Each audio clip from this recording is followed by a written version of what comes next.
التواصل مع المسؤولين بالمعهد الوطني لجيو الفيزياء لمزيد من التوضيحات.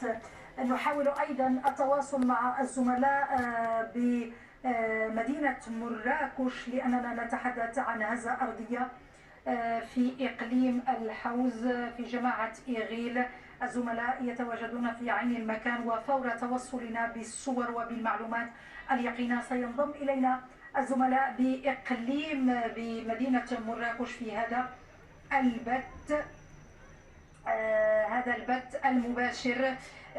اللحظة سنستمع لتصريحات بعض الساكنة في مراكش، تصريحات استقى الزملاء بمدينة مراكش قبل لحظات. السلام عليكم. اليوم الحمد لله بدأ على سلامتنا وعلى سلامة الجميع.